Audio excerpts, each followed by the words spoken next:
Supreme court ने article 63A की तशरीह से मुतालिक सदारती रेफरेंस पर समाअत मुकम्मल कर ली।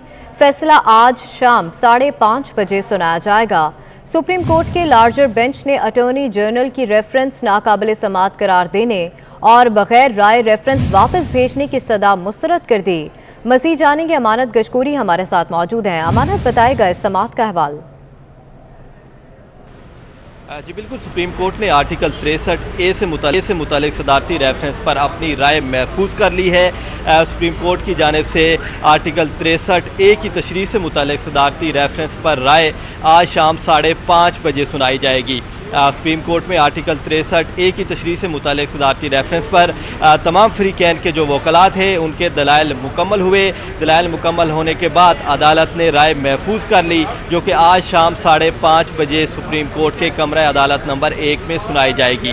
चीफ जस्टिस पाकिस्तान उमर अता बंदियाल की सरबराही में सुप्रीम कोर्ट का 5 रुकनी लार्जर बेंच 5:30 बजे सदारती रेफरेंस पर अपनी राय देगा। इस बेंच में justice Ijazul Ahsan, justice Munib Akhtar, justice Jamal Khan Mandokhail और जस्टिस मजहर आलम इस बेंच में शामिल हैं। ये सदारती रेफरेंस जो था गुज़िश्ता हुकूमत में तहरीक इंसाफ की जानिब से दायर किया गया था। 21 मार्च को ये रेफरेंस सुप्रीम कोर्ट को भेजा गया था सदर मुमलिकत की जानिब से, और रेफरेंस में 4 सवालात उठाए गए थे जिनके सुप्रीम कोर्ट से तशरीह मांगी गई थी। इन सवालात में अहम सवाल जो था वो ये था कि आर्टिकल 63A की जो दुरुस्त तशरीह है वो क्या होगी, और जो मुनहरिफ अराकीन होते हैं जो पार्टी से धोखाधड़ी करते हैं या पार्टी के खिलाफ वोट देते हैं उनके खिलाफ क्या कार्रवाई होनी चाहिए। और रेफरेंस में ये सवाल किया गया था गुज़िश्ता हुकूमत की जानिब से कि जो मुनहरिफ अराकीन हैं उनकी नाअहली कितनी होगी। अगर उनका मुनहरिफ होना साबित हो जाता है तो नाअहली क्या होगी, और ये इस्तदा भी की गई थी रेफरेंस में कि मुनहरिफ अराकीन की जो नाअहली है वो ताहयात होनी चाहिए। तो इन तमाम सवालात के जो पूछे गए थे गुज़िश्ता हुकूमत की जानिब से, उस पर जो रेफरेंस आया था उस पर सुप्रीम कोर्ट ने अपनी राय आज महफूज कर ली है।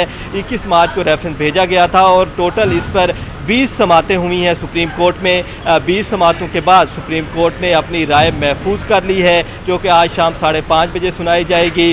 अटार्नी जनरल अशतर औसाफ ने आज अपने दलाइल दिए और उनकी जानिब से ये कहा गया अदालत में कि आर्टिकल 63 और 62(1)(f) जो है उसका इतलाक़ नहीं हो सकता जब तक पार्लियामेंट तरमीम नहीं करती।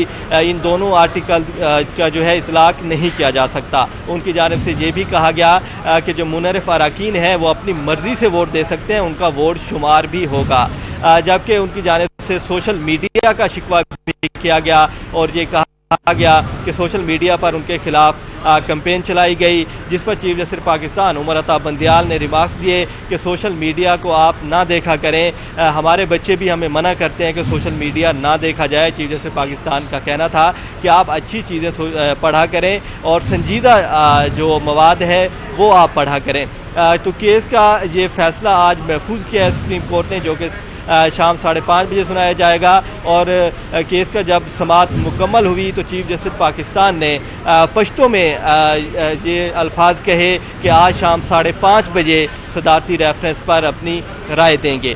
जबकि समाअत मुकम्मल होने के बाद तहरीक इंसाफ के वकील बाबर अवान जो है उन्होंने अदालत से शिकवा किया कि उन्हें जवाबुल जवाब के लिए उन्हें 10 मुनहरिफ अरकान पंजाब असम्बली के खिलाफ रेफरेंस पर इलेक्शन कमीशन ने फैसला महफूज कर लिया। मुनहरिफ अरकान के वकला ने दलाइल मुकम्मल कर लिए हैं। मुनहरिफ अरकान पंजाब असम्बली के खिलाफ रेफरेंस पर इलेक्शन कमीशन ने फैसला महफूज कर लिया। इसी हवाले से बात करेंगे, रोजीना अली हमारे साथ मौजूद है। रोजीना, बताएगा फैसला महफूज कर लिया गया है, कब तक सुनाया जाएगा ये फैसला?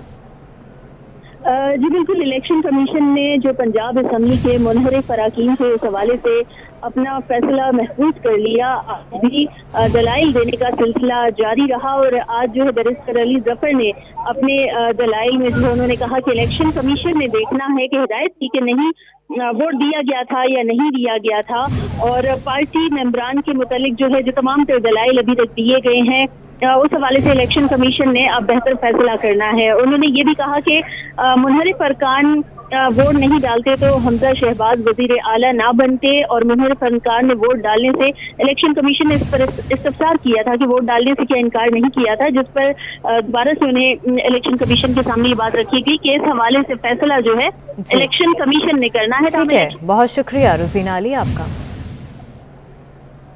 तहरीक इंसाफ ने बैरून मुल्क से ममनुआ फंडिंग हासिल करने से इनकार कर दिया। इलेक्शन कमीशन में समाअत के दौरान पीटीआई वकील ने कहा, सिर्फ पाकिस्तानी अफराद से फंड्स इकट्ठे किए गए, अमेरिका से कोई फंडिंग नहीं हुई।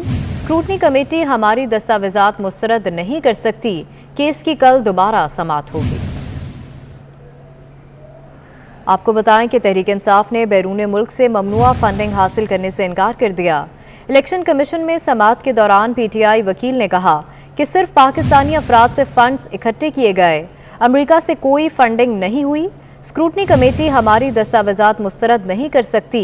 केस की कल दोबारा समाअत होगी। इलेक्शन कमीशन में समाअत के दौरान पीटीआई वकील ने कहा, सिर्फ पाकिस्तानी अफराद से फंड्स इकट्ठे किए गए, अमेरिका से कोई फंडिंग नहीं हुई। स्क्रूटनी कमेटी हमारी दस्तावेजात मुस्तरद नहीं कर सकती। केस की कल दोबारा समाअत होगी। आपको बताएं कि तहरीक इंसाफ ने बैरून मुल्क से ममनुआ फंडिंग हासिल करने से इनकार कर दिया।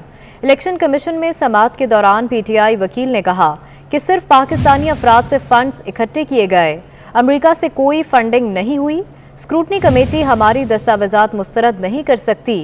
केस की कल दोबारा समाअत होगी।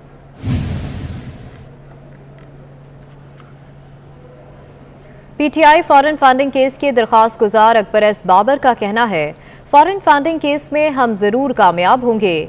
कल पीटीआई के मेंबरान अपने अकाउंट्स की तफसीलात जमा करवाएंगे। Imran Khan supreme court, election commission और एस्टेब्लिशमेंट पर दबाव डालेंगे। इंतशार की सियासत पाकिस्तान को तबाह कर देगी। पाकिस्तान की मईशत को संभालने की जरूरत है। कल से उनके अकाउंटेंट जो है वो तफसीली अपना जवाब देंगे, और फिर उसके बाद हम इंशाल्लाह एक दिन में अपने जवाब मुकम्मल करके इस केस को इख्तिताम तक पहुंचाएंगे। इमरान खान जो है इस वक्त हमारे आईनी इदारों पे हमला आवर है। आईनी इदारों का फर्ज बनता है कि इस फैशिज्म को रोके। जब तक ये इंतशार की सियासत को कानून के जरिए मुकम्मल तौर पे क्रश नहीं करेंगे तो पाकिस्तान की मईशत स्टेबल नहीं हो सकती। किसी मुल्क की मईशत ऐसे हालात में जहां इंतशार की सियासत हो, किसी सूरत में वो स्टेबल नहीं हो सकती। साबिक वजीर दाखिला शेख रशीद का कहना है कि आज और कल का दिन सियासत के लिए बहुत अहम है। हुकूमत से मुल्क नहीं चल रहा। 31 मई तक अहम फैसले हो जाएंगे। इत्तेहादी साथ ना रहे तो हुकूमत अक्सरियत खो देगी। अफसरान को हटाकर किराए के लोग लगाए जा रहे हैं। FIA मकसूद चपड़ासी का केस खत्म करने जा रही है। फर्द जुर्म वाले को पाकिस्तान का चीफ एग्जीक्यूटिव लगा दिया गया। ये कहाँ का कानून है? इन्होंने निगरान हुकूमत बनानी है और जो इत्तेहाद है उसमें टूट फूट शुरू हो गई है। MQM ने कल कह दिया है कि हम इलेक्शन के साथ हैं, उनकी साथ वोटें और हम अपोजिशन में बैठ सकते हैं। सो मुझे पूरा यकीन है कि 31 मई तक अहम फैसले हो जाएंगे। 48 घंटे में फैसले हो जाएंगे। मोस्टली पार्टियां जो हैं इलेक्शन की हामी है। इमरान खान की एक ही डिमांड है कि इलेक्शन करवाए जाएं। 20 मई को इमरान खान कॉल देगा मुल्तान से। जिसने ये मास्टर प्लान बनाया था वो अकल का अंधा था। जिस जहाज में बैठ के नवाज शरीफ उतरे आएगा, उस जहाज में चोर और गद्दार के नारे लगेंगे और सवारियां उतर जाएंगी। अवाम चाहती है जिन्होंने मुल्क का ये हाल किया उनका भी एहतसाब हो। ये कहना है शाहिद खाकान अब्बासी का। उन्होंने मजीद कहा कि जो इस मुल्क के साथ हुआ वो 1-2 माह में ठीक नहीं हो सकता। इमरान खान अपने जलसे में हर बार नई कहानी लेकर आते हैं। ये मुल्क कहानियों या ट्विटर से नहीं चल सकता। साबिक वजीर आजम शाहिद खाकान अब्बासी ने मजीद क्या कहा, आइए देखते हैं। आज इमरान खान मुल्क की मईशत की बात करें, वो बताए कि उसने मुल्क में क्या किया है। क्योंकि जो आज इस मुल्क की मईशत को दचके मिले हैं, जहाँ पर ये आज खड़ी है तबाही के दाने पर, इसकी जिम्मेदारी सिर्फ और सिर्फ इमरान खान की है। कभी उनको कोई और कहानी याद आ जाती है, कभी कोई और कहानी याद आ जाती है। हर जलसे में नई कहानी होती है।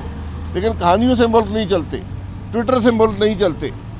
आप अपने 4 साल की कारकर्दगी की बात करें जिसने आज मुल्क को यहाँ पर पहुँचाया है। साबिक वज़ीर ख़ज़ाना अब्दुल हफीज़ शेख को नैब की जानिब से गिरफ्तारी का खदशा। हफीज़ शेख ने गिरफ्तारी से बचने के लिए सिंध हाई कोर्ट से रुजू कर लिया। हफीज़ शेख को 1 लाख रुपए के मचलके जमा करवाने का हुक्म दे दिया। अदालत ने वतन वापसी पर नैब को हफीज़ शेख को गिरफ्तार करने से रोक दिया है। अमरीकी डॉलर डबल सेंचुरी के करीब पहुंच गया। इंटरबैंक में रुपया शदीद दबाव का शिकार है। दौरान कारोबार डॉलर 1 रुपये 82 पैसे महंगा हो गया। डॉलर मुल्की तारीख की नई बुलंद तरीन सतह 196 रुपये पर जा पहुंचा। गुज़िश्ता रोज़ इंटरबैंक में डॉलर 194 रुपये 18 पैसे पर बंद हुआ था।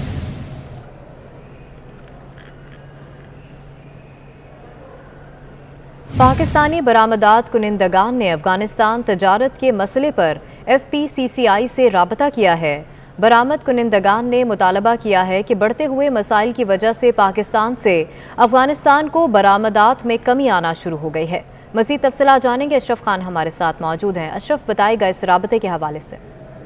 की जाए पाकिस्तान और अफगानिस्तान के दरमियान जो तिजारत है मुसलसल बढ़ रही है और पाकिस्तान बड़ी तादाद में एक्सपोर्ट कर रहा है, बड़ी मार्केट पाकिस्तान को मिली है, लेकिन उसमें कुछ मसाइल भी हम जानते हैं। एजाज खटक साहब हमारे साथ मौजूद हैं जो एक्सपोर्ट करते हैं अफगानिस्तान में जितना भी कंज्यूमेबल आइटम्स है वो सारी पाकिस्तान से जा रही हैं। उसमें एग्स हैं, पोल्ट्री है, राइस है, फ्रेश फ्रूट एंड वेजिटेबल्स हैं, प्लास्टिक के आइटम्स हैं, ये सारी चीज़ें जा रही हैं। और अफ़गानिस्तान जो है हमारे पाकिस्तान के ऊपर टोटली डिपेंडेंट है और ये सारी चीज़ें हम लोग KP से और बलूचिस्तान से भिजवा रहे हैं। अच्छा, अगर इसमें देखा जाए तो अमाउंट कितनी बड़ी, अगर पिछले साल के मुकाबले अगर हम देखें, जैसे इस साल 10 महीने गुजर गए तो कितनी ज़्यादा अमाउंट बढ़ गई एक्सपोर्ट में? अभी 3-4 महीनों से मसले मसाइल हैं। हमारे पेरिशेबल आइटम्स और राइस को इन्होंने गवर्नमेंट ऑफ पाकिस्तान ने PKR के ऊपर कर दिया है। हमारी जो पोटेंशल है वो 1 साल में तकरीबन 2 बिलियन है तोरखम बॉर्डर के ऊपर, लेकिन अभी जब राइस और fresh fruit and vegetables PKR में हो गया तो हम लोग डिक्लाइन कर गए हैं, तकरीबन 3 से 4 crore per month dollar per month तक आ गए हैं। तो मसले मसाइल हैं। जैसे कि आपने सुना पाकिस्तान जो है उसके लिए अफगानिस्तान बड़ी मार्केट है। हुकूमत पाकिस्तान ने फैसला किया कि बार्टर ट्रेड यानी कोई चीज़ लो कोई चीज़ दो के बदले आप ट्रेड करो तो उससे मसाइल पैदा होंगे, उससे मुशावरत की जाए तभी आगे बढ़ा जाए। ठीक है, बहुत शुक्रिया अशरफ आप।